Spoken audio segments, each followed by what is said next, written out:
don't even care that you say sorry, and I understand at this point. So I'm like I'm kind of half and half, yes, on the cancel culture, but topics are obviously, the whole Black Lives Matter thing, or my big topic is just abusers, shitty people in the community right now.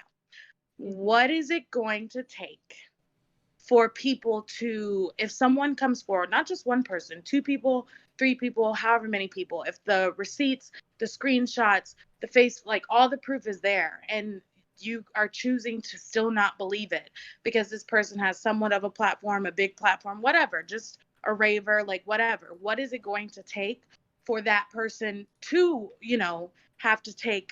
have consequences for those actions? Because right now I know my best friend, she dated a DJ, and he right now is being called out for being an abuser, like physical abuse. There were past issues with him and the mother of his child. Um, and there were pictures and screenshots and all that posted.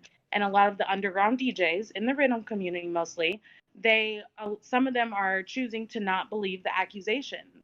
And it's just really sad, to me, because as people, as women, as Black women, everybody, like, what, we don't feel safe. We just don't, like, especially women, we don't feel safe, because if we're going to come forward and tell you that this person has put their hands on us, and you guys just don't choose to believe them and keep putting them on lineups and keep like, what is it going to take? I agree with the point. There's at some point it is completely valid to no longer have patience for people who continuously do things that the collective of just humans and the community say, no, this is the line, right? And it's I think it is completely valid for the community to be like, we just don't want you here anymore. Like, you continuously make all of us feel unsafe and bad, and like we're afraid to be ourselves, which is the main pillar, the main goal, I think, of the community. And we're afraid for our lives and our life, like it's like essentially a livelihood, because abuse is nothing, like, it's not a small thing. It lasts forever, your whole life. Like, and so it's really important to be protective of people who say that, but at the same, there's like, it's not really a but there, you do have to, like, there, you have your internal, like, community and, like, your friends around you, and your friends should be holding you accountable, like, as an abuser. Like, it's, I guess, I don't want to say like it's okay to be friends with an abuser, but you certainly do have to say, because, like, everybody needs somebody that loves them so they can grow and not be that, or be put in jail or whatever. Like, everybody deserves a chance for redemption, but it's not the responsibility of the larger community to continuously accept you when you've shown no growth, and there is, and especially over such a short amount of time. Like, right, where are your friends? Exactly. Where are the people who love you? And it's like, at that point, is it cancel culture or is it accountability culture? Do you just not being told that what you've done is wrong? And I was going to say exactly what you said, which was, it is not the responsibility of the collective to forgive you. It is not the responsibility of the people you have hurt to forgive you. I don't know why we put all this pressure on people to forgive the person who has hurt them, when we should be putting the pressure on the person to change. And when they have changed and shown a pattern of growth and shown a pattern of change, maybe then we can have a conversation about forgiveness. But forgiveness is owed to nobody. Forgiveness is owed to no one. You should be changing because you want to make the world a better place, not because you want the forgiveness of someone online who doesn't like you, or in real life who doesn't like you. Change is because it's the right thing to do, not because you're being pressured to do it or because the collective wants to forgive you. That's my issue with cancel culture, is we take shitty actions and we make them define that person. Now, if that person continuously does it for a long period of time and shows no even willingness or response to change, then yeah, you can make that, I think, determination that they're a crappy person. But I have seen so many people who have have done shitty things because of mental health, because of just all these other things that could be in their life.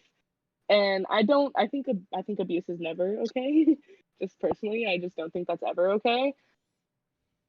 I think it's one of those things that, like, people do shitty things, but they're not shitty people. And I think the quicker we as a community or as a society, I guess, like really kind of subscribe to that, I think we will have a more loving and accepting like just society, because people aren't, I genuinely think that when you make a determination of someone's character off the bat and you don't think that they can change, you're doing that person a disservice and you're doing yourself a disservice. That's just my opinion. But like, how would we know? So like, coming from somebody that's trying to hold somebody else accountable, all we can go off of is what they've shown us. So we don't know how they act at home. Well, we don't know how they treat their family, basically. And especially in this pandemic and with meeting new people, all we have to go off of is basically what you tweet, what you post. Correct. Yeah, no, I agree. I'm saying like I agree with you, and I think like that's what I mean. Like, you look at what you have, you look at what you see, you look at the whole picture, and then you make your determination. Yeah, We hate abusers, we hate racists, and we hate homophobes. Yeah, right, and I think that's it's about making those things, and it's about, again, with like public perception, it's about when we tweet about those things and when we make such a big deal out of people who are racist, who are homophobes, who are abusers, we are not only saying to that person, you are not welcome in this circle, but we're saying to everyone else, and if you're like that, you're not welcome here either. We are sending a message, creating a bubble of protection around the vulnerable, around the minorities, around people who need us, who need people, I can only speak for myself, who need, someone who is, in a position of privilege because I'm white, in a position of privilege because, I'm relatively thin. I have these privileges, I recognize them, I see them, and however you can create that bubble around the people who need it, you do that. And I think that's why we have such a strong reaction against these things, because so many things have gone forgiven for so long and have gone unnoticed that we're just letting everyone know, by the way, we're not letting it happen anymore. We're not letting these people in our spaces. This space is sacred and this space is safe.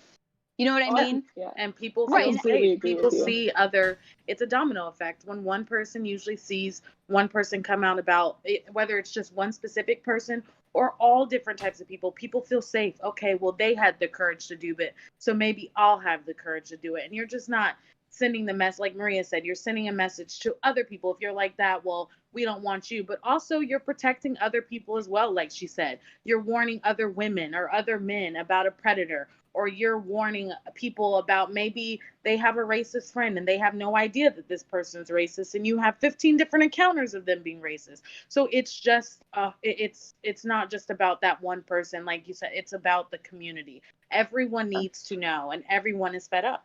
As a deeper human connection thing, people are very complex.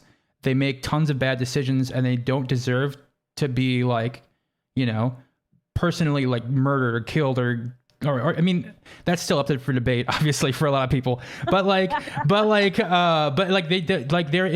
there is kind of a line where you're starting to you're affecting them and their ability to grow when you get a certain thing. Yeah. But there's also, you have to be really careful that you're not tone policing victims and the group of people that are saying that that's bad, because that, I think, is very important to continue to that tone. Because as soon as you start saying oh, but it's okay a little bit for this guy, all of a sudden, everybody thinks they're that guy. Right. So there is a line. But I also don't think cancel culture from the community is as extreme as people make it out to be. I do think our version of cancel culture is kind of a myth perpetuated by people who use cancel culture as a shield. A lot of people who are canceled still have their platform. They're still making money. A lot of people who we have canceled from the internet could drop an album or a show tomorrow and it would still make money. Right, how many people have actually disappeared completely? Like you could count on one hand the amount of people who are actually gone. I think, yeah. I think even if they've disappeared completely, if they decided to come back tomorrow, they could still make a career. I don't think I don't think we're as powerful as we want to believe we are.